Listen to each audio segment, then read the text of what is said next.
We are It's Just a Hill, a cycling club that promotes inclusion, judgment-free, with no gatekeepers. Focused on creating content from behind the handlebars to in the studio, It's Just a Hill is producing videos and podcasts to spread the message that cycling is for everyone. We are focused on reminding everyone that riding your bike can help you overcome any obstacle, because after all, it's just a hill. Hello and welcome to another episode of the It's Just a Hill Cycling Podcast. I am your host, John Stenning, and in just a bit, I will be joined with Matt Bodzioni from NBX to talk about his history with bikes and the tale of NBX. But before we get to that, I would like to briefly discuss our recent participation in the 2023 Greylock Century Vertical Challenge hosted by Berkshire Velo. Ideally, this would have been a roundtable episode of the podcast where a group of us would be sitting down to talk about our weekend up in the Berkshires, and maybe that will happen in just a few weeks. But it's been kind of hard to get it together, and I would just wanted to say a couple of things before getting into my interview with Matt. We had a great weekend, and I just want to quickly acknowledge what an awesome weekend it was, and that was supported by the organizers and volunteers over at Berkshire Velo. As some of you may know, maybe some of you participated, the forecast leading into the weekend was not great. It had a lot of us second guessing our participation in the event. There were times where thunderstorms were on the docket for the day of the ride, but it actually turned out to be much nicer than any of us had expected. Yes, the roads were wet, but it only really rained while we were ascending and descending Greylock itself, which kind of made it that much more epic. In addition to the awesome volunteers and organizers from Berkshire Velo, I would like to thank everyone we rode with for coming out and suffering a bit. So shout out to the IJAH members who rode: Brian Caudy, Cal Goodhouse, BSP, Sam Dimmick, Jeff Lofpierre, and also Christian, Eric, and Gabo from Coffee Yes, Cycling Maybe. They're a local club from Rhode Island. You may remember them from some of the collaboration we did on the Cranksgiving ride last year. They host local group rides. They always stop at some of the best coffee shops around. You can find them on Strava, Coffee Yes, Cycling Maybe. Join their club, join their group rides, and hopefully we'll be doing another Cranksgiving with them. I also want to give just a quick acknowledgement to Rachel Williams, who we rode with for the day. Rachel absolutely crushed it. And she's under 19 years old. I think there were only 2 under 19 riders to participate in the event this year, and there's just no way in hell that 18-year-old, 17-year-old me would have ever done anything like this. So here's real life kudos to Rachel, and smiling the entire time, crushing the ride, and yeah, I just think it's awesome. Also, we saw some other friendly faces out there. Jay Trojan, he rode with us a little bit. He had forgotten his I think he had the wrong pedals with shoe combo. And I want to say, I think rumor has it that former guest of this podcast, Kevin Delaney, came to the rescue, got Jay the pedals that he needed for the ride, and hope to see everyone there next year, including Kevin and everyone else from Berkshire Velo. So thank you to specifically Han and Phil for all they did that day. They signed us in. They gave us their phone numbers in case the weather was bad, and they were always smiling at every rest stop, filling our water bottles, giving us the fuel that we needed to ride. I know a lot of folks think of this event, think of the Greylock Century Challenge as a one and done type of deal, but I truly look forward to it every year.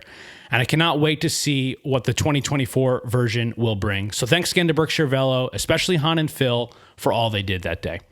Now, let's go to my interview with Matt from NBX. Matt graciously let us record at the shop, which was a lot of fun, and we hope to be doing more stuff with NBX in the very near future. All right, welcome to the podcast. Matt Bodzioni is here from NBX. We're in the hallowed halls of the upstairs of NBX. Matt, thank you for joining me. Oh, thank you for having me. Yeah, I'm very excited. Welcome to the podcast. Have you done a podcast before? I have not, so No. I'm a virgin podcaster. Yeah, and just nice and comfortable, holding the mic however you want. Yeah. And before we start talking about NBX and the bike shop, I would like to, reverse the tale a little bit, right? And talk about how you first got into bikes or into cycling. Sure. Do you remember when you first learned how to ride a bike? Oh man, yes. It's I have 3 brothers. I'm the third of the 4 of us, and we all had our little experiences with learning how to ride. And I remember having this little 16-inch Schwinn that was at that point already been passed down by okay. two older ones. Yep, and yep.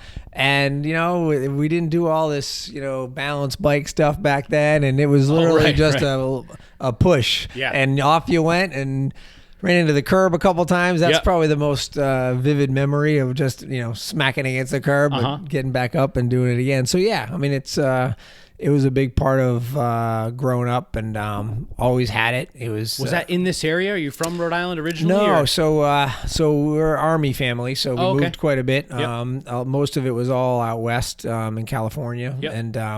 and so, but we were in Virginia when I actually was. That's where the memories, Yep. from that window of time. But yeah, so a little bit all over the place, but yeah, I call Rhode Island home quite. Nice. When did you settle your roots down here in Rhode Island? Back when I was in high school. So, Oh, okay. Yeah, it's been a long time. Oh, cool. Yeah, so Cool. it's truly, it's home. So when you were riding this Schwinn, it was sort of like around the neighborhood and stuff, right? Like maybe to school or whatever. Like, Yeah. when did it turn into? I don't want to say serious because I don't think cycling should be taken too seriously. Right. Yeah, for but sure. when did it become more than just like a casual like mode of transportation and more of something that whether it was competitive or not, that you were into? Yeah, I mean, I think there was, when I was out in California, so bikes were always part of it, going Yep. through elementary school. But like the biggest memory that I have that really kind of put me into wanting to always have a bicycle was like when I was in like middle school, like that 6th grade window, and it was our transportation. And being out in California, there was opportunities to be on your bike a lot more, right? Yep. Throughout the Just 'cause whole it's, year. nicer out. Yeah. So there was a part of that, but my big piece was it was my job. I used it as a paper route. Oh, really? So I had a paper cool. route, and the bike was my way to get around with the papers. Nice. And so it was really, boy, everybody should have a paper route. How many papers were you Oh my delivering? gosh, it was. I was delivering about 60 to 75, depending on the day. So and like the a issue. big So bag on your bars? big bag, yes. It Yep. was the old paperboy bag. I had Yep. loaded up, and it was a BMX bike. Oh, okay. So the BMX bike you'd feed off of that, and your back was full of bags. And then Yep. when that emptied, you turned it around. And it was a whole technique and everything. Wow. It was pretty fun. So Yeah. but it was a BMX bike, and then I got into BMX. Okay. That was really the key to that, just because that was the bike I had. And then I started doing some track stuff and built my first bike from a frame and stuff cool. like that, when I was like 7th, 8th grade, so yeah. So that was it. When did it go? Like, so how long were you into BMXing, and what was like the next iteration of your like cycling, I guess, obsession? If you will? I mean, it kind of, it went to like most kids. I got my license, and it kind of Right. You know what I mean? So now I can get around with this four-wheel thing. Yeah, and I did a little of the BMX thing once you had a license, but for the most part, it faded. I was a sports kid in high school, so those kind of came on to just wrestling and baseball, track kind of stuff, and then it wasn't until college that some friends that I met when I was a freshman. I went to Rhode Island College up in Providence. And Me too. Oh, no kidding. Yeah. So that ended up we all bought road bikes, and we went to Casters and East Providence Cycle, the two big stores at that time back in the 90s, and so and that was that. So it was actually that was in the late 80s. So aging myself right now. So hey, that's all right. Yeah. So and then so that kind of just kicked into just doing some of that kind of stuff, riding, more for fitness and of that kind of workout type of thing. And then it kind of got me pursuing a part-time job at Casters. Gotcha. So that was kind of the start of that. Was the Casters is like cycling lore to me. It is. It's like cycling history. Yep. It was the bike shop that I went to as a kid with my dad. Right. Yeah. Some people might not know my dad's also super into bikes. Yes, and he is. He used to Incredible man. He used to bring me to Casters all the time. And so was that when you first started working in a bike shop? Yeah. That was my first. I had done some small retail jobs here and there, but that was my first one. I went there as a summer job. Okay. While I was in college, and got put into the bike world by stocking shelves and Yep. hanging tires in the back racks and Yeah. bringing in repairs and stuff. And Yep. and one thing led to another, and it was quite an experience. The family casters were just an incredible family, and and took me in, and I never really wanted to leave from that point on. So, but you eventually did, right? And so was that the progression? You went from casters into, I sort of have the NBX timeline in front of me here. Yeah. Right. So, and what was it, you yourself and maybe some business partners that purchased NBX back in 2007? Is that right? Or Narragansett Bikes at the time? Exactly. Yeah. Right? So in the meantime of being, moving into a different level of management with Reed at Casters, from start to finish, it was just under 19 years that I was with them. And then there was some pursuit and conversation about being the exit strategy, the successor for the family. And I was excited about that. Yeah, awesome. Timing just, didn't work out. And so Joe Sisson, who owned Narragansett Bikes, I also had a lot of relations with him because I was living in Wakefield. So we were friends. We saw each other at trade events, for the bike world, road here and there. And he was looking to kind of move on. So the pursuit with a business partner, Chris Dale, was, all right, well, maybe Casters isn't the right timing right now, but let's still pursue this with another interested party. And that's what kind of started Narragansett Bikes with our ownership. And we wanted a bit of a fresh concept with the branding. We branded it with NBX. Yeah, and great name. Yeah, it really is. And it's that's just right off the tongue. It's super easy to say. I think that's important. And I think that was the part of it that was, Narragansett's a mouthful, and anybody outside of Rhode Island really doesn't even know how to pronounce it. And so the NBX thing, and then the little fun story about this is we had been visiting Outer Banks down in North Carolina, and Outer Banks at the time was really striving to be a destination as well. Surfing and windsailing and all that stuff, and they had their OBX. Yeah. I've seen most those people have stickers. seen I never those. thought Yes, the connection. So that's Outer Banks. Right. We wanted to be a destination. Yeah. And Narragansett's really a destination. And so it is. the logo is stolen and copied based on that concept. The OBX sticker. OBX. And that is a little background on that. Yeah. That's actually the airport designations.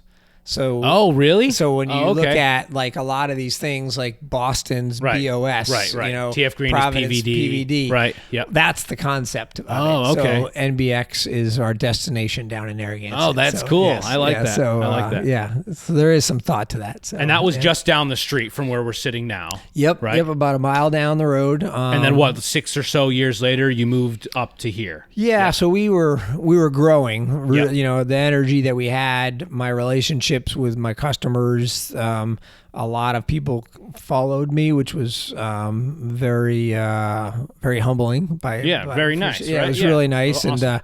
and I was really part of this community because raising a family in Wakefield, and so it was a bit of an easy transition for a lot of the customers that wanted to continue to support us. So we grew very fast in that location, and then it reached a point where we either expand in there, which had a lot of limitations, or we start looking around. But I didn't want to move too far because I had watched friends who owned stores, and then they grew or they moved too far, and then it really became a problem. Your customer base is different now, and exactly. people are choosing a bike shop that might be closer. Right, because there's still such a neighborhood element to the bike world, even though we want to be a destination. We are in Rhode Island. Yes. There is an element of travel that does 100%. Not go very well. Right. I might go and ride my bike 100 miles, but I'm not driving more than 15 minutes. Yes, to get very anywhere. much so. That's a Rhode Island mentality. That's a Rhode Island mentality. So we were pretty sensitive to that. And then this piece of property was kind of dilapidated and a little hidden gem for sure. Now that after the fact, but and so we pursued that and reached a point where we needed to grow out of the store because it was almost like I was giving the customers almost doing them a disservice by what we were trying to do in this small space. Right. You wanted to offer more, but you weren't able to. Yeah, we weren't able to. So this, we ended up pursuing some stuff, with the town and making sure we had a bit of a fight with getting things kind of squared away within the neighborhood and stuff. But it all was. It all tended. Was the building itself here or no? So we started from scratch. There was an old building that was condemned that needed a house that needed to be torn down, and it was quite the project. It was a big endeavor. It took about a year and a half, and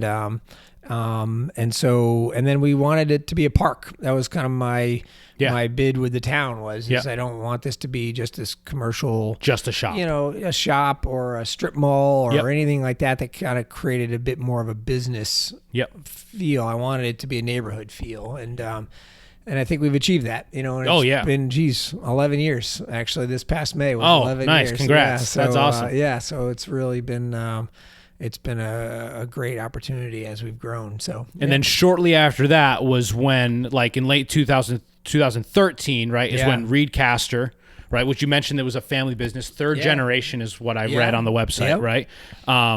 And you acquired that shop. Yeah, so that was all, the timing of that was all the exact same time, actually. Wow. So it was the spring of 2013 when we were opening the doors here, and we were closing on the sale of a Warwick store and a Providence Hope Street store. Right.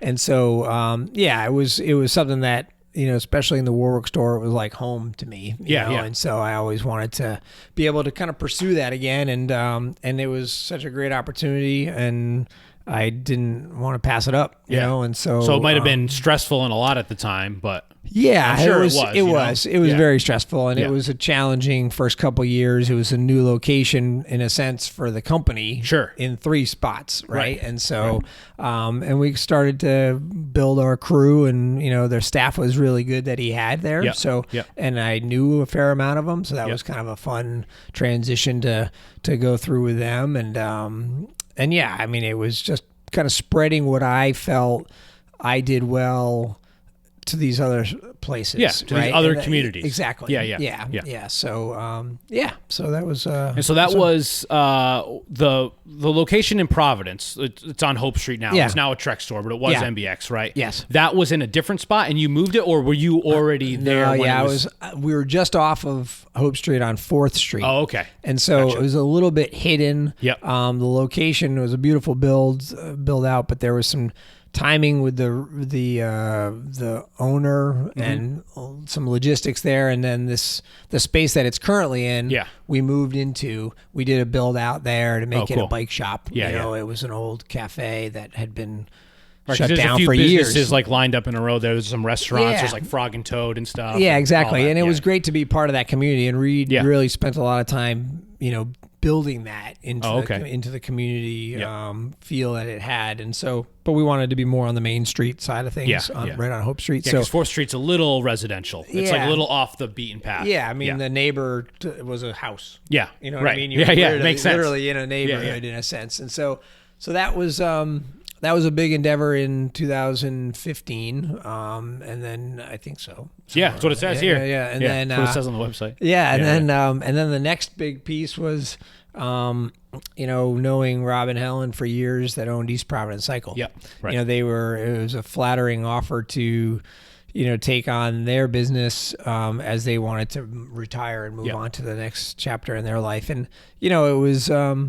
We had a great relationship through our careers together, and I joke that I seemingly became the exit strategy for 2 of the families the 2 of the old ambassadors of the bike Rhode industry, cycling. So it was great. Again, another step in the direction that we were hoping to pursue over time, and kind of spread the word, and branded everything in the NBX brand, because we didn't really know how to not do that without being too confusing, for the entities, and so I think it also adds to that, like, local bike shop feel, right? Like, there's a lot to going to a small business as opposed to a bigger bike shop, even if you're talking about something like a Trek store or like an REI, right? Yeah, exactly. The welcomingness of a place like this is like, I think, goes a long way. I think so. I think it's becoming more and more appreciated over time. I think that there was a bit of a swing, and now it's kind of swung back, which bodes well for us, because that's what we love, is the relationships and the feel that when you come in, you kind of enter into a culture that is very welcoming. So but and so when did you go back to just one location? That was in 2020? That was in 2020. So but before the pandemic or during? It was I hate to talk about I hate to talk about it was one of those things. So boy, it's kind of a weird story, a little sensitive, but in the fall of 2019, I lost my dad in November. Oh, I'm sorry. And so there was a lot of things that were changing within that window of time for me, and especially with my mom, and they were in the Warwick area, so they were local. And so when we went through the holidays, there was a lot on my mind at that point, and we had some key people in my world as well that were really, I can't do this by myself. That was, even in one location, I can't do it, right? And as you have four, you're relying on your team, and your team is who's making you look really good, right? And I kind of pride myself on having some really incredible people in my life for my whole career that have really made it a joy to just be a part of the bike world, and so from the business standpoint, from the riding standpoint, you name it. And so there were a couple catalysts that kind of sparked me to have a conversation with Trek. Okay. And Trek as a whole is a company that has made so many bicycle store owners better business people.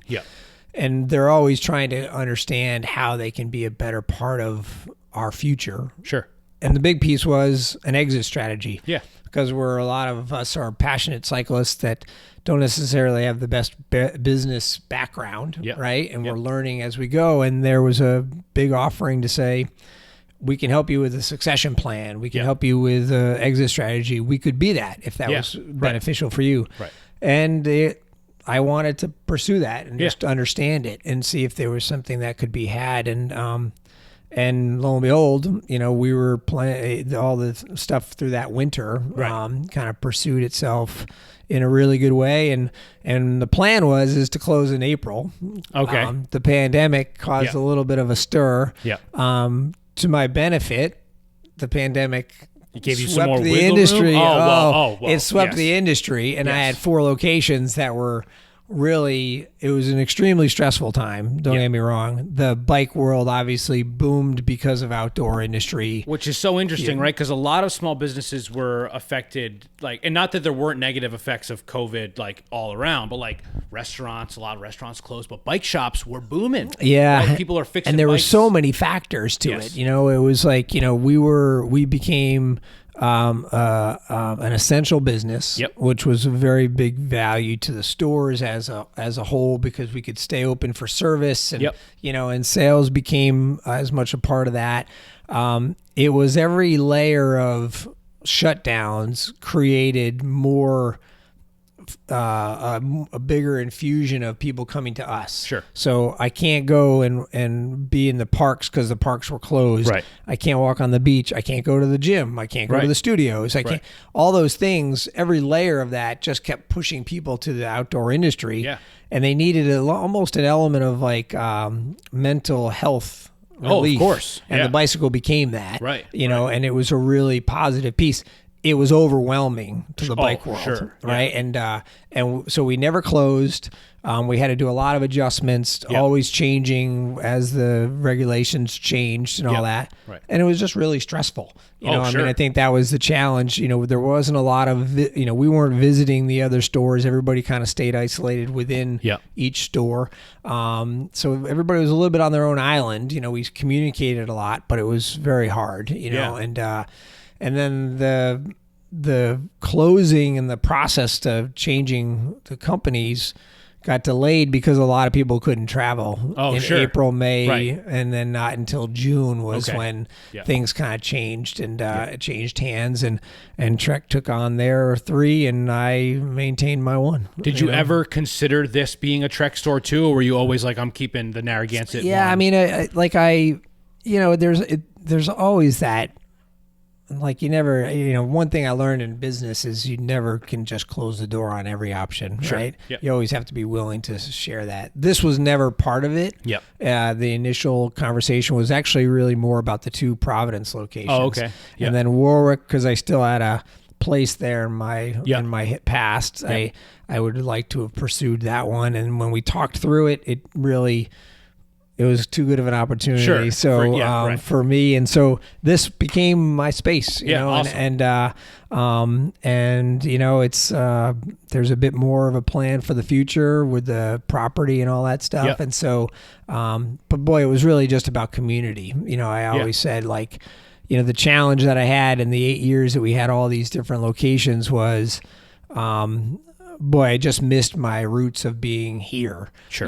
My customer base that supported me for 6 years when I only had 1 store down here lost me a bit. Right. I was distracted even when I was here. Yeah. And so I think most owners will kind of feel that where you're a micromanager as a small business owner, no matter how well you can delegate. Yep. And I had a great crew to delegate to, but I always felt like I needed to be in these different places, so that was a challenge. So I mean, like we're up in your office now, right? Yeah. Above the sales area and the mechanics area. There's also a studio that's located up here, right? People can take yoga classes. Can you tell us some more about the studio at NBX? Yeah. So when we were building the building, the initial upstairs was going to be more of the storage. I would have an office and stuff like that. But we were able to get a full basement downstairs. Oh, nice. So it mirrors the floor space. So we have all of our new bikes and repair servicing hooks and storage and stuff downstairs. So we had this open space up here. And I was like, well, we'll have an office. We'll have a fit studio because we also have a fit studio up here. Yep.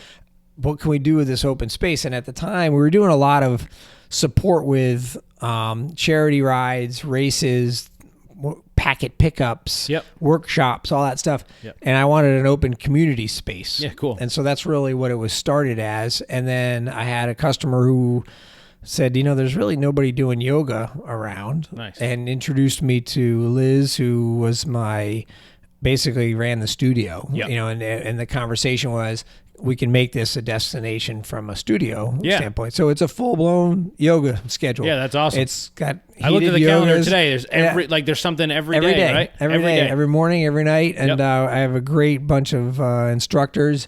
Debbie is now running it, who used to own Laughing Elephant up in East Greenwich. Cool. And she's down this way now, and she's got great energy, and she's bringing it all with the instructors and everything. So, that's awesome. And it's such the idea of the yoga piece, which we've not done nearly as well as we could, is there's a part of yoga that all of us cyclists could use. Oh, and I do yoga every single day. It's amazing every that day. it keeps, the body in such a better balance than 100%. just our one-dimensional sport, and so that was really part of it, and I think that can be a huge gain to our consumer, our customer base, our ridership. Do you find there's a big overlap between the yoga people at the studio and the cyclists? Not enough. Not as much as you think there should be. Yeah, and that's more of us exposing it and getting, beginner classes. And we talk about, Debbie and I were talking about having a cycling beginner class. Just because it's more about stretching than the word yoga. Oh, yeah. You know what I mean? And so, and a core strengthening and all that. So,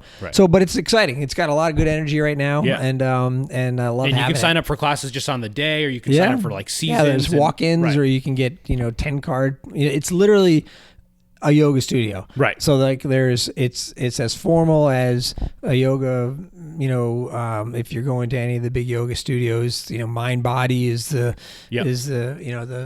app that is used to do your sign-ups and pay online and all that stuff. So it's fun. Yeah, that's cool. It's a great little dynamic for us. So So a little bit more on like the branding of NBX, right? We talked about the OBX. You said that you stole it, but I don't know. I like you're just paying homage to it. I am. That's the way that you got to put it. Exactly. Yeah. But the phrase "ride for the fun of it." Yeah, I have yeah. a T-shirt, an NBX T-shirt that says "ride for the fun of Yeah. it." You see it on stickers. You see it downstairs. You probably see it in this room. I can see it over there. Yeah.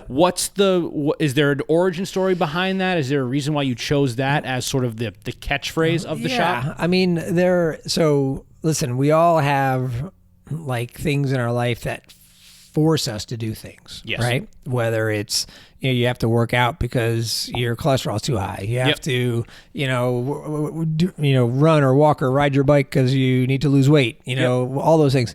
So the problem with that is if it makes it a chore or an obligation, it's not fun. Yes. So my feeling is if you go out and ride for the fun of it, Yeah. all that stuff is going to work. Right. It's all going to come around. It falls into place. And so instead of coming in and saying, my doctor told me I had to start riding, Right.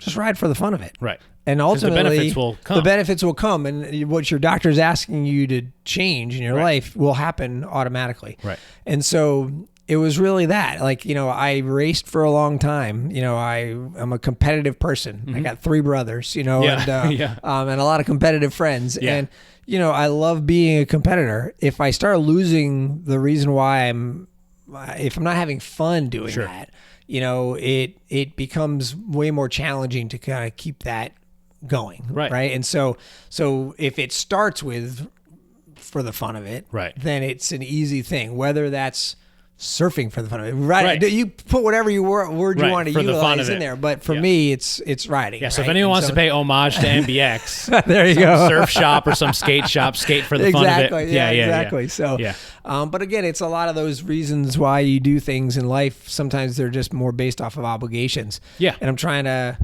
remove a little bit of that. I love that. And use the bicycle as a fun tool, and then all those other things kind of will work itself out. Because sometimes even on group rides, it can get competitive. Yeah. And I'm sure you've seen this happen. And like even at the shop rides or just on like club rides, right? But like, oh yeah. I mean, let's be honest, it's bikes. It's bikes. It's not rocket science. It's not like solving world peace. Yeah. And it's okay to be competitive. Yeah. But there's got to be a fine line of like, hey, let's think about what we're doing here. Right. Let's enjoy what we're doing. And one thing that Reed and I, when I was with him, created a bit of a really fun tagline where it was "Be a kid, ride a bike." Love that. And it was very much like, what do you think about when you think about being a kid? Yeah. And, riding a bike was fun. Oh, yeah, absolutely. So there was definitely a part of that. It's very freeing. Riding a bike to me is super it's so freeing. freeing. Yeah. You can focus on one thing or you can use it to focus on nothing but riding. Yeah. Yeah, I think a lot of people probably do get caught up in the competitiveness or the I'm doing this because I want my FTP to raise. Exactly. Which is fine. If you're an FTP chaser, if you're a KOM chaser, well, more power to you. Exactly. Well, and I think that's part of it too, right? They're what's the self-motivating part of it? And some of them, a lot of people need tools to have that, whether it's, the GPSs and the Stravas and the apps and all that stuff. Right.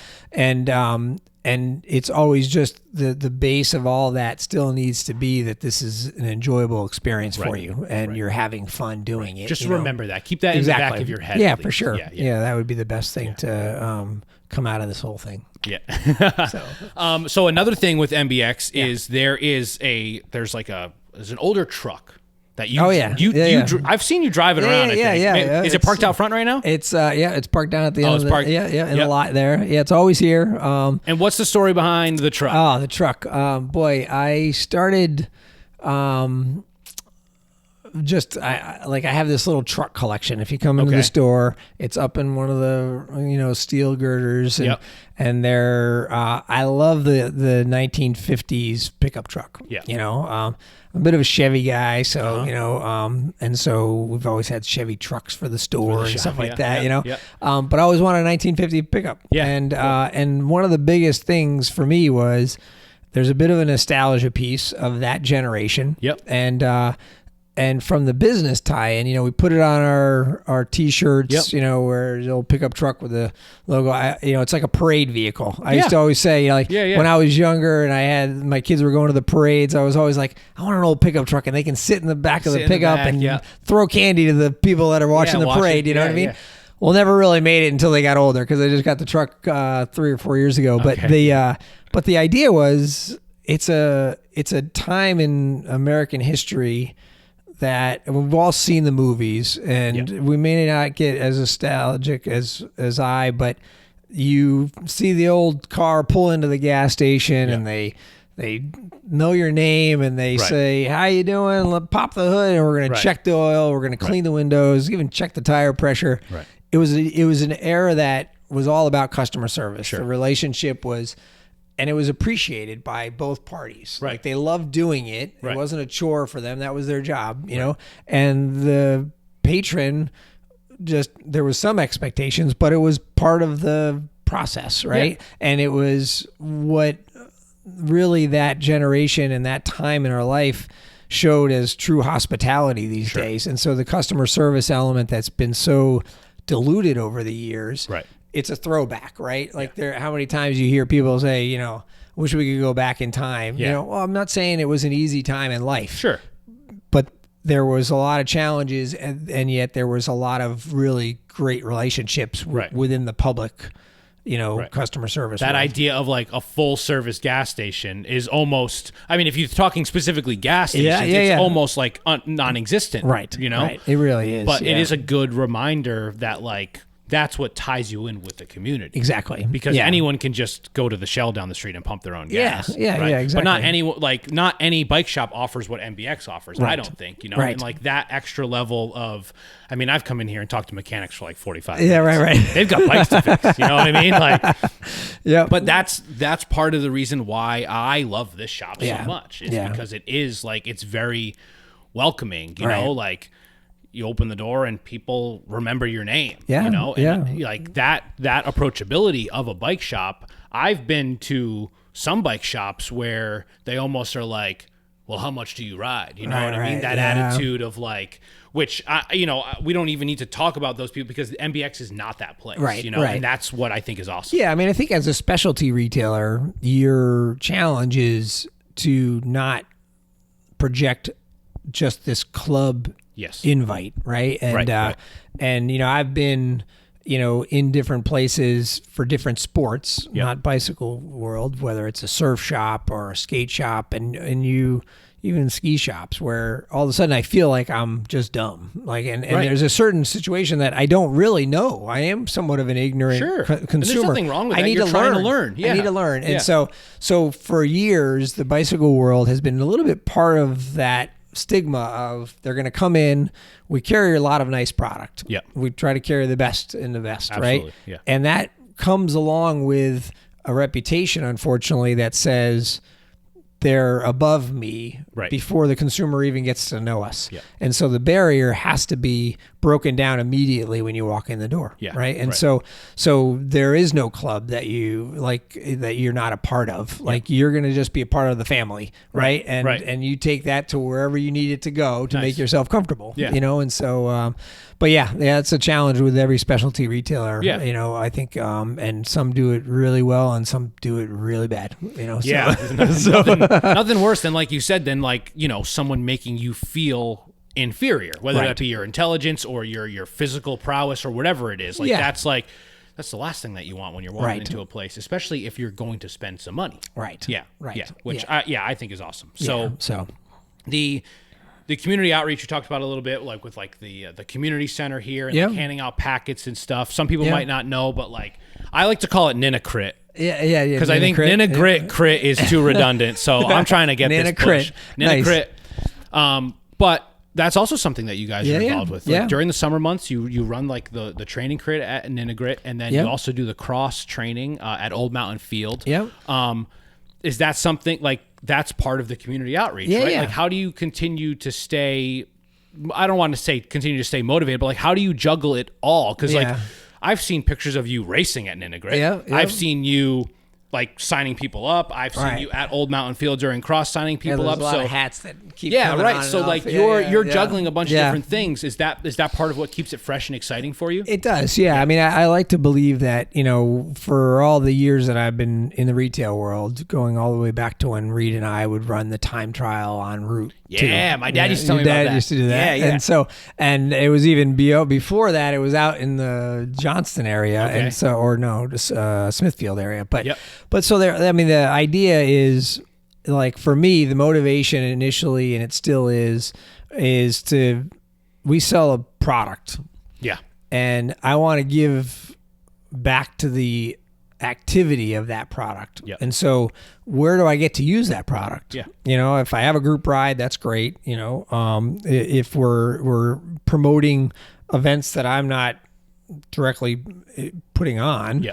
I want to promote those. So I have a place for people to come to and say, what's going on this weekend? Yeah. Where can I do this or where can I do that? And so there's always been an information side of it that I always wanted to give people an opportunity to use the product that I'm selling them. Yep. And so the Knit Grit piece, it's been over 20 years that we've been doing Knit Grit. Wow, really? And so, yes, that was when there was a Lincoln training series that was up in the industrial park. And when that closed, we commandeered the Wednesday night. Oh, okay. Because that's, if you're racing on the weekends, Wednesday's your intensity day. Right. And so there was some scheduling logistics that, it's a meaningful day. Right. It's not just an arbitrary thing. Right. Right, And so Wednesdays became that day. And that's why the cross race just adopted Wednesdays as well. It's Cool. kind of like you're going to train really hard in the middle of the week, recover by the weekend type of thing, And Right. so it was really to give opportunity to, from a social standpoint, I had a lot of friends that rode, and we wanted to ride together, and we wanted to be competitive somewhere, right? And so the Crit is this incredible resource that has multiple reasons why I continue to do it. Is one, it's a safe place to ride your bike in a group, and you can learn how to ride a bike in a group really well there. There's no curbs. It was put in and installed as a 0.9 mile criterium bike racing was course. it really?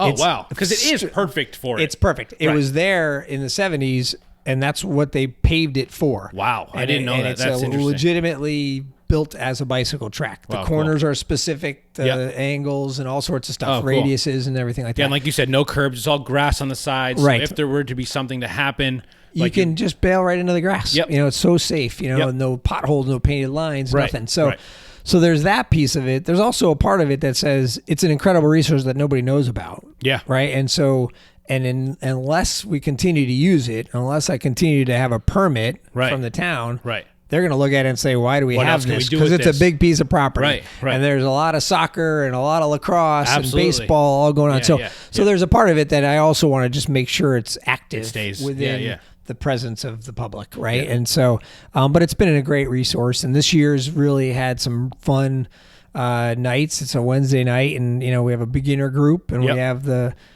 A group, which is a little fast and intense, but it's some of those guys come to our group rides. Yeah, it's just a friendly. They're all social. They want to be safe. There's nobody doing stupid stuff. And so it's a learning experience, but a good workout experience. Yeah, exactly. Yeah, and so that's from here until we started in May. It'll end in September, and and that's when you kick up the cross stuff. Is like shortly and after then we that. kind of just transition right into the cross at Old Mountain Field for that dynamic. Right. So which is a different type of place, right?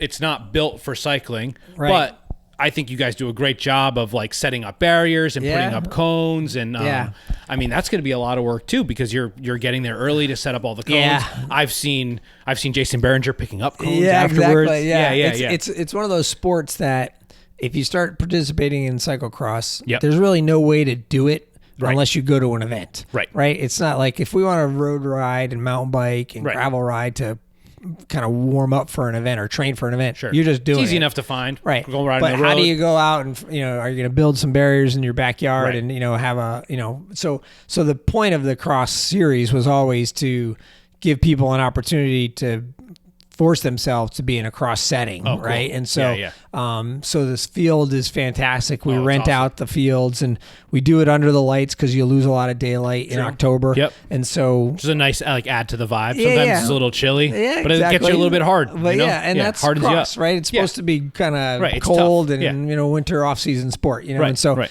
so that's been a fun thing, and it used to lead up to a big UCI event that I put on for 16 years, Right. And the pandemic kind of shut it down, and I never I closed that chapter in my world. Yep. And so but yeah, I still love the cross scene and the social side of it, and it's a really fun event. So Yeah, that's cool. Yeah. I mean, I think it's awesome. I have not been. I'm a little bit intimidated by the crit, to be honest. Yeah. I shouldn't be. Yeah. Well, maybe, I don't know. you I just shouldn't think be. I'm just mostly in my head. And that's what it is. Yeah, it's just one time you'll do it, and it's Right. and you'll realize. And that's how I felt about cross. And Yeah. I don't I mostly ride my bike on the road, and Yeah. I don't do cross that much, but I have been to Old Mountain Field a couple times, and it's a blast. Yeah, it's and really there's fun. raffles at the end. Yeah.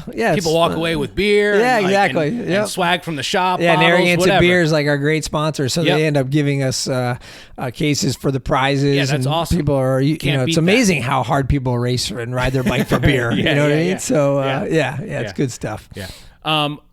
Now I would like to real quick talk about there are other bike shops in the area. Mm-hmm. How do you I don't want to say get along, but Yeah. how is that relationship with other bike shops like Stedman's or Mythic or the other places that are around? Those are just in South County, but there's a good amount of bike shops in Rhode Island, even like Blackstone or Right. and the Trek stores. Is it like a friendly competition? Is there camaraderie? Is there any the negative hostility there? Or? I think that we all get along. Yeah. Let's put it that way. Yeah. I feel I'm an easy person to get along with. I don't like to, I'll never talk bad about another retailer. We're all trying hard to do what Absolutely. we need to Right. do to offer the consumer the best experience, Yeah. right? We have a very competitive nature within the marketplace. Sure. I think that, there's Jim and I are very good friends. Yep. We've worked together on a lot of projects over the years.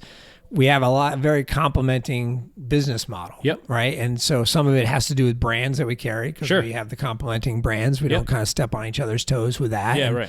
And then, my feelings are always, we are the reason why people come to the store. Yep. Right. And we have to make sure that they want to come to see us because what we carry is a commodity. We have great product. Mm-hmm. Don't get me wrong. But they can get a lot of great product, Sure. and so it's still about the relationships. And, Right. and I have to there's a part of what we have to do here as NBX is to show the consumer that there's no reason to go anywhere else. Right. Right. Right. And so, and if we do that job, I feel very confident that we don't have to worry about competitiveness. Right. Because not even local bike shops, but online retailers, Yeah, right? Which yeah. are becoming more and more popular. Yep. But there's something that a local bike shop offers that Right. competitive cyclist or chain reaction Sure. doesn't offer. Right. Right. Right. And I think there's the human interaction that Absolutely. is the most valuable piece that we have to Yep. offer, and our knowledge and our experience. And I think that we have some really great shops within the state that Yeah. do that. Oh, for and sure. So, and for me being in the industry for over 35 years, Yeah. I know everybody. Yeah. And we have a really good relationship. If we need something, if we've sent each other, customers, Sure. we've gone to events that each other have put on, and so we're all we're a family from Right. that standpoint, And it would be, for lack of a better term, foolish to think that even a small state could only operate with one bike shop. There's right? a lot. That's yeah, because no, the and competitive, you don't the want friendly that. competitiveness, Yeah. I'm sure helps motivate all Yeah. the shops to do something differently or do things better. Or Yeah, rethink. I know everybody makes me better. Yep. Right. Right.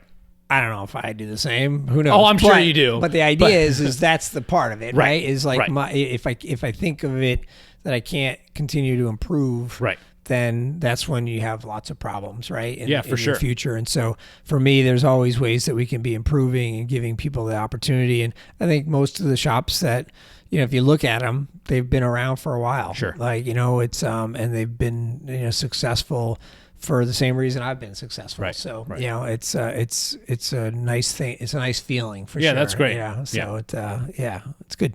Yeah. Okay. So I would like to talk about a couple of just like when you ride a bike, right? Because you still ride often. What bike do you like? How do you find yourself riding most often? Road, mountain bike? Are you hitting any BMX jumps these days? No more of that. I'm a mountain biker at heart. Yep. And I think that's because of the BMX side of it. Okay. It's mountain biking comes a bit easier for me because of that, and I love the experience. Yep. Road was, when I was competing a lot with mountain biking, road became a value because it was the best way to get fitness at a certain level, right? Yep. Once you reach a certain level, and mountain biking can be abusive on your body, right. Especially if you crash. And so, I crashed. And so, I think that, I've always been a believer that when you mix it up, every time you come back to the other bike, boy, you love it even more. Right. And so I'll road ride because one, it's convenient. Two, I love the speed of road riding. The exhilaration of just pure speed especially when you're fit. It's not so great when you're not fit. Or you're in a headwind. Right. Or you're in a headwind. And, used to be faster. Yeah, exactly. And so road riding is always there. I really enjoy it. Mountain biking, I could mountain bike every day. You know what I mean? Like it would be something that, we've gone on trips where we just spend 7 days finding places to mountain bike, whether it's out west or North Carolina, down in the Asheville area. We went to Canada last year and Quebec City and stuff. And so, mountain bike's my passion. I think if most people ask, there's a lot of people that are surprised that I actually road ride. And so, really? If they haven't known me for a long time, I spend a lot of time more visually on my mountain bike than I do on the road.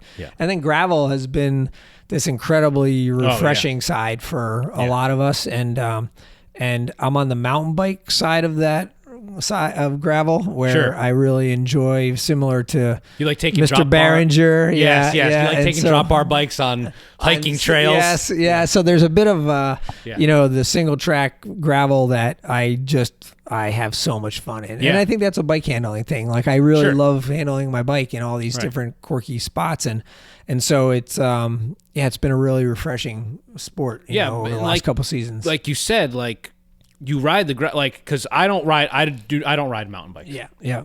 Not that, maybe someday. Yeah. I think some people never say never. Yeah, never. I would never say never. But I predominantly ride a road bike. Yeah. And I ride a gravel bike, a handful of times a month. Sure. Yeah. Every time I get off that bike and go back to riding my road bike, I can't believe how much more confident I feel on my road bike, right? Because of the handling skills. Sure. So like you said, like not only does it feel like, oh, this is a different, exciting bike, but they all complement each other in different ways. Yeah, they really do. And I think that's the part that I've learned over the years. And, a lot of people will say, oh, it's because you own a bike shop that you have us. My dad was a big golfer. Okay. And I always use the bikes as the analogy of a golf bag. Yep. Right. There's lots of, you can golf, but you need a whole bunch of clubs to play golf. Right. You can ride your bike, but in my opinion, you could use a whole bunch of bikes to really get to have all these different experiences. Yeah, right. Right. It's like some of the experiences aren't for everybody. Sure. And we know what those are, and we know what's not enjoyable to us, and what we want to test ourselves on. But it's good to experiment with those things to find out what you don't like, as opposed to just being like, no, mountain bikes aren't for me. Because that's silly. The part. I think that I have several friends that have really pushed away on certain disciplines, and I always feel like just give it a try. And some of them are really, it's converted their thought process for sure. And they can experience something that, I think there's a miss out there, right? That you can really don't be so stubborn. Yeah, right, Glenn. So. But anyway, so yeah.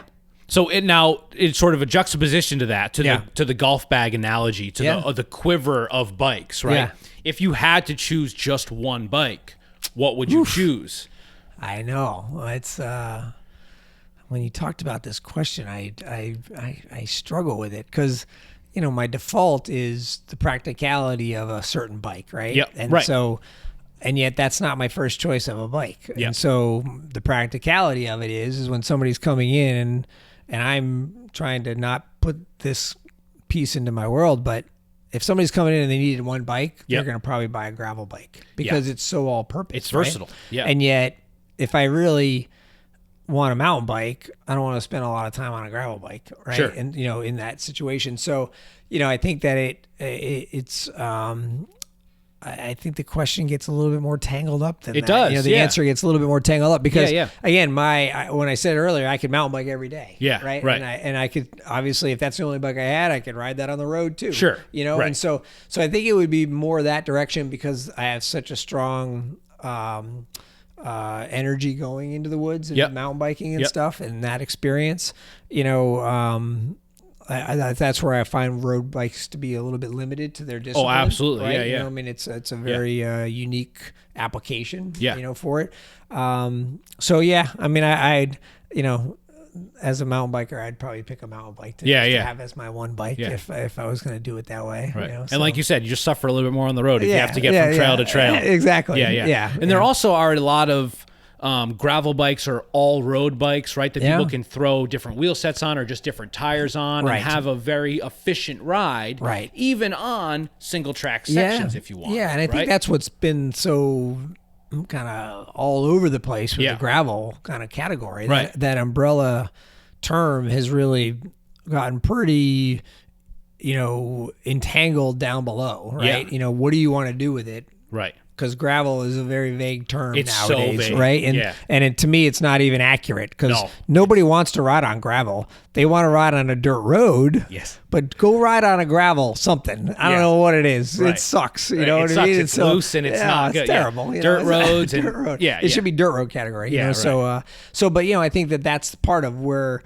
the questions now, we're educating people on that. And, I say I'm on the mountain bike side of gravel because there's a lot of people that never will do the stuff that I want to do on my gravel bike. Sure. They're, we'll call them Champaign, Vermont dirt roads, right? It's like a dirt road. That's what represents, gravel to the, or it's not paved. Right. I used to always say the bike path, or mountain biking, people considered like off pavement riding, mountain biking. Yeah. The definitions can really need to be defined by the rider, or the user, because what I think is one thing may be very different for what you totally. think. You know what I mean? So that's part of our world right now, and teaching people about the different disciplines for sure. Right. But I love the gravel conversation because I have friends that I ride with that will hey, I made this gravel route, and I'm like, I am not riding that on my gravel bike. Like, you are out of your mind. But that's just what they enjoy. Yeah. And it might be a little bit different, but it's just what they happen to enjoy. Right. So we sort of touched on a little bit earlier, you have a family, right? There's a lot more in your life than just bikes. Yeah. Right. Yep. So when you're not focused on the bike shop or thinking about bikes, how do you like to spend your free time? Yeah, so I mean, I have 3 kids, wonderful wife. We spend a lot of time at the house. It's a little bit of an oasis. It's an old 1800s home, so sometimes the oasis is a lot of work. So it can be stressful to be at home. It can be rewarding. I mean, I enjoy the yard stuff. I enjoy projects at the house. I'm a bit of a handyman, in that way. But I'm a sports guy, so I'm always I'm a bit fidgety. I like to do things and always be doing stuff. So we hike. We got a couple dogs. We'll do some of that stuff. I surf when I can. I play golf when I can. All time consuming sports that tend to lose out to riding my bike. But I mean, the kids have been a big part of things. For me for the last 20 some years. And so that's really trying to find time for them. I've given a lot to the business and I love it. I always say my challenge is I love being here. So it's hard for me to leave. And yet when I'm home, I could easily just stay home. I love being at home. You know what I mean? Right, and so whether we're going for a little mini vacation or something like that, I have such a great staff and a great team that has been supportive in so many years of my life that I learned quickly through Reed that when I was working with Reed Castor that we both needed to really kind of help each other have a good quality of life. Yeah. And I think that's an important piece to me when somebody joins the team is that, one, they're going to get a good quality of life and I'm going to respect their time away from the store. But then I want that same opportunity. Yeah, and absolutely. it's hard to let go as an owner, but I've been able to do that in times, not as much as I would like, obviously, but I get to share some wonderful stuff, with my family and friends outside of the shop too, so. Yeah, so you're going on a little mini getaway with the family. Are you bringing a bike or are you deciding to just like, no, I'm just going to leave them at home. They don't need to hear about what this drivetrain or whatever. Something comes along with me. Gotcha. Yeah, usually it's... I find the same. It's hard. It's hard, and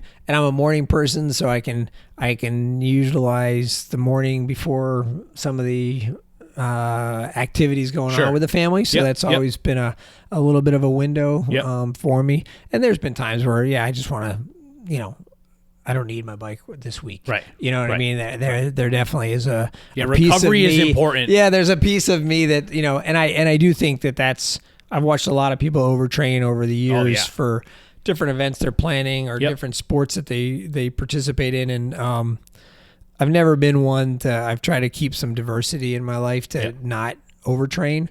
And the argument would be, there's times where I didn't have enough motivation to train on a regular basis. I didn't want to put it to that place. Again, going back to the fun of it. If it becomes an obligation that I feel like is, I'm not enjoying myself, but I'm just doing it to do it, and that happened, earlier on when I was doing a lot of racing and my weekends were spent away and all that stuff, so, but it's a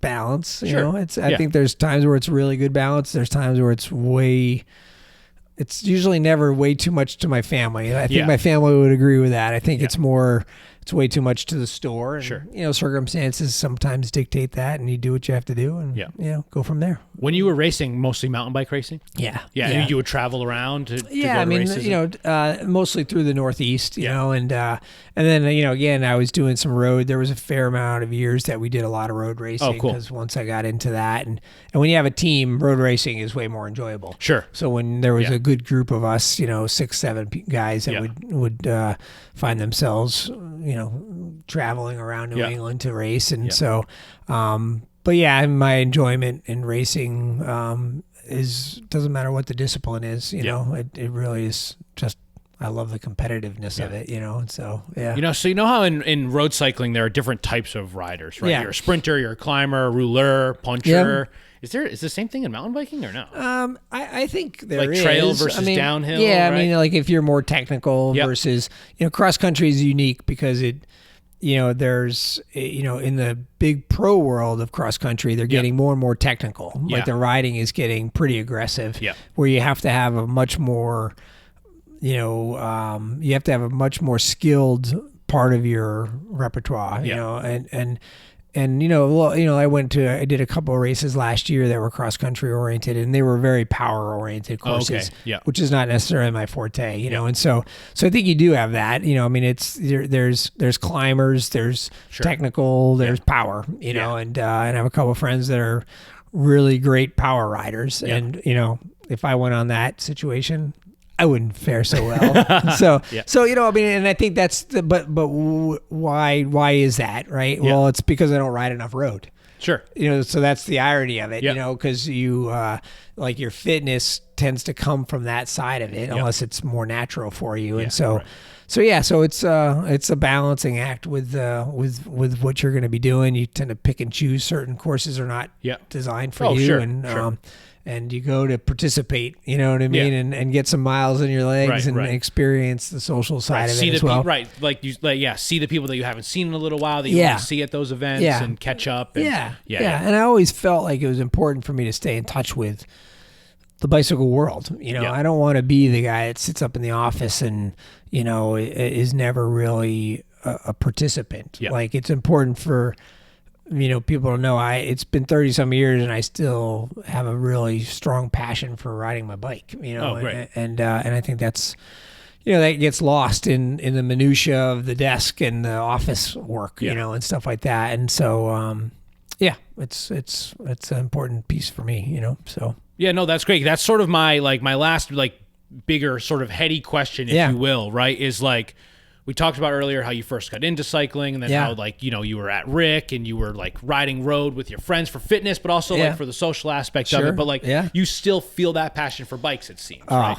Yeah. Because I wrote this question down earlier, but it seems very clear to me that it's still very much not just a business, right? But there is a fine line between like a passion and a hobby, and also being a successful business owner. Yeah, I think that you have to. There's two sides to this, right? If you're from the business side of it, again, I mentioned it earlier, like most small business specialty retailers are passionate about what they're selling. Yeah. The product is important because that's the draw, right? Yeah. But you really want to get people to experience what you love to do. Right. And so, and it's fun for you to do that. Yeah. So then the job becomes easier to manage in terms of both the emotional, mental strain and physical strain that it might be putting you under, right? And I always have said, if you start losing that, the business can be a real grind, right? And in our industry, it's a grindy industry, and so for me, when you talked about some of the events that I like to run, and it separates me a little bit from the store, but still gets me out into my community. And because retail's hard, it's unpredictable. It's not something that you can truly schedule. When you open the doors, you have no idea what's going to happen for busy the next day, 6 hours, slow 8 day, hours. And so that can be hard. And I always invite these guys to be a part of other things within the business, because there is this element of burnout, right? For sure. That in the retail side of it, and being on for the consumer. Well, if we're not really thinking of it as having to be on all the time and just enjoying the experience of guiding somebody through their first bike, or even just their first event, and you're just telling them what you would want to have to go into this event, and this is what you need because I've experienced some of these situations. That's what keeps me going with it, and it's still like I'm like a bike geek. Like I love when new shit comes out. Sorry, new stuff comes out. You know what I mean? This might be the episode with the least amount of swears. Oh, gotcha. Sometimes I swear too much on this. Brimley has called me out for swearing on this podcast multiple times. Yes, I don't know why he's not upset about the swearing. He just calls me out He just for wants to call you out. That's Jim. That's Jim. Yeah. And so, but I think that part of it really, is an important piece of all of what we want to do. Totally. And so it's really still very fun for me. There's always stress in every aspect of life, right? And so it's just balancing that, and I think the bike has been able to be a great tipping point for me to keep other things in line, right? And so, I have a few quick questions for the tech geek in you. Oh, okay. Right? Okay. So these might be putting you on the spot a little bit. But like, first, I would, if you're leaving the house to go ride, whether it be a mountain bike, road bike, whatever. What is one thing that you always leave the house with? And I'm not talking like shoes or helmet or something, right? But like something that's always in your jersey pocket or in your bar bag or whatever. Inflator with CO2. Okay. I mean, are you CO2 over pump, mini pump type of guy? I my mountain bike, no. I have both on my mountain bike just because it's just part of the pack that I have. Right? Right. And so, road, I'm just a CO2 inflator guy. Same. And I mean, in now the days of having a tube, I used to always have a tube. And I don't really have a tube much anymore. I have plugs, and and if it's that bad, I'm calling for a ride. But it's a prep thing. I always say to people, there's been situations where I needed to change something, and then I use my 2 CO2 cartridges that I have, and then we're all kind of supporting each other. Of course, and then there's also times where people have stuff and they don't know what to do with it, and they're like, I don't know why I have this. It was like, well, if I come across you and you have it, I can help you. If you don't have it, I may not be able to help you. So those are always the things where just. It's like having a spare tire in your car. You know what I mean? You may not know how to put it on, but somebody will help you do it. And so the bike world is a great community of friends, really. Oh, sure. And so it's always just that those are the critical pieces, just to be able to inflate a tire, right, fix it and inflate it, to where you can kind of limp home if you had to, right. And if you see someone on the side of the road with a bike, it's nice to be like, hey, are you okay? Yes, yeah. There's always, I mean, the courtesy of the cycling community is always, it surprises me, I think, because we don't see it necessarily in a lot of other parts of our lives. Right. And it's a friendly, helpful group, you know, I mean, and so if you're not that, be friendly, would you? Yeah, be friendly. I always say, I'm a human too, so. Yeah, right. And that is important. Also, so like, if you had to, what do you think is like this is a tough question. I don't know how quite to phrase it. What I have written down here is like best bike upgrade for a small amount of money. What do you think? Is there something that you think is like a good bang for your buck? Like if you're a new rider, maybe you've been riding mountain bikes, you've been riding road bikes just for a little bit and you want to make your first like upgrade, right? What is something that comes to mind that you think is valuable? Yeah, I mean, as a bicycle goes, because this is kind of any category, the money best spent is always in rolling equipment. So wheels and tires, right? Yeah. So even just good tires, like a lighter weight rolling tire. I mean, like the idea of your effort going forward, you're turning rolling weight. Right. So a heavy wheel is more effort to turn. Right. So if we get a good wheel set, like that's part of that. That's part of the key, So it's like, I think that, it's not the most inexpensive piece, but it might pay itself back. It pays itself back, and a lot of times people tend to hold on to those wheels if they go and transfer into a new bike. If they're lucky enough that everything kind of correlates to the next bike, or is compatible. But I mean, I think that's really one of the best benefits, that you can improve. A lot of people want to get a carbon bar, or, upgrade, certain things like that. And some of those things are more of an aesthetic piece and there's a weight savings. Yes. But, it's not going to help you go more faster and more efficient, with the process. Because if your FTP is going up and up and up, but you're riding some clunkier wheels or some heavier tires with a harder rolling resistance, it's not going to translate the same way. Right. Yeah, exactly. Oh, that's a great point. Yeah. And then the other piece that gets a little bit forgotten about is a good pair of shoes. Okay. Right? Because you're ultimately, it's a power transfer piece, right? And so if you started off with a basic shoe or a mid-range shoe, they do have some value to going to that higher level carbon and a more really comfortable stiff upper. Sole. Because it's a power transfer. Right. It's the easiest thing to get more power into your drivetrain without you doing anything different. Right. But pedaling. Right. But pedaling. So so those are my two. All right, one last question. Yeah. Now, I've done some videos on YouTube before. People know me as the lube dude. It feels really dumb saying it to you right now. But do you have a go-to lube?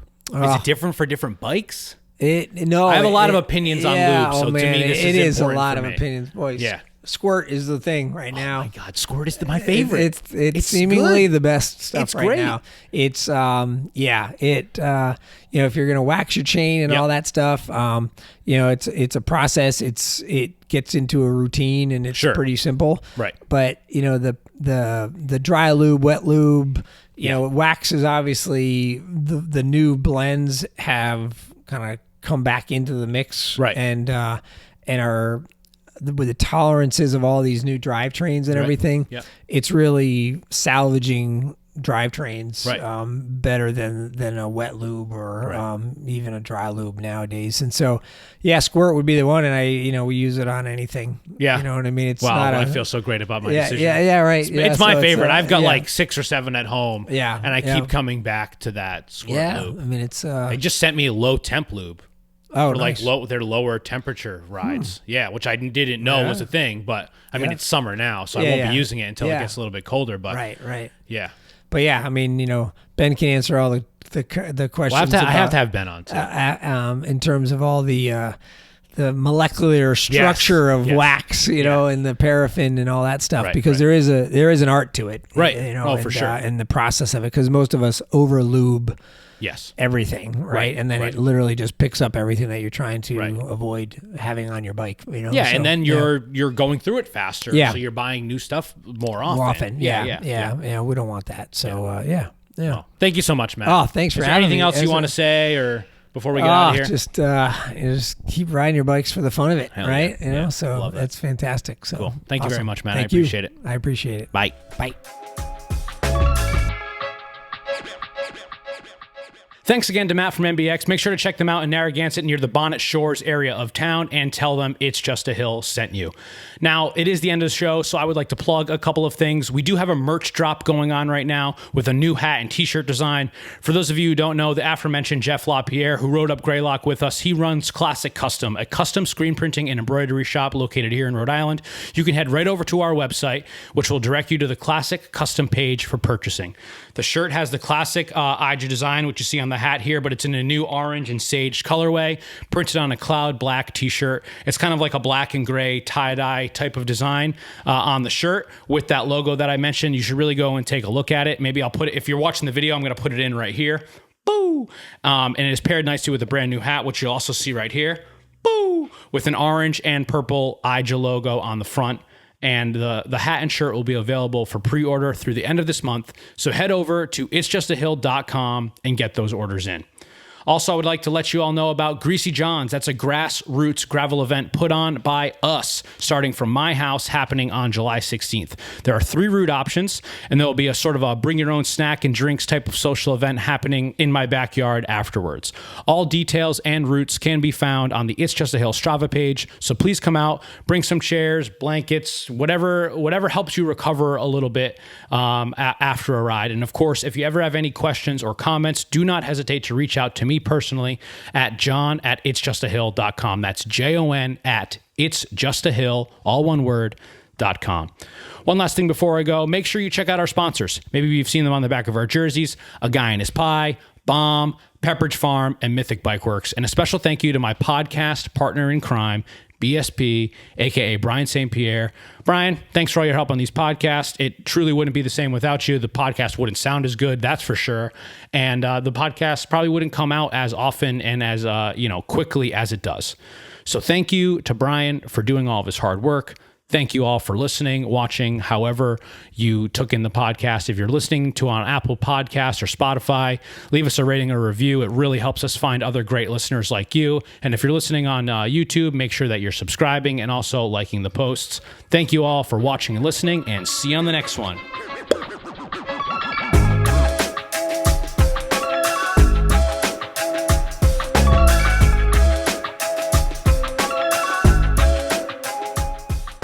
Decaf left, regular right. Decaf left, regular right. It's very challenging work. Can we turn this no bullshit allowed thing around? Oh, yeah, of course. Great. Okay, cool. Yep. All right, so you good? I'm good.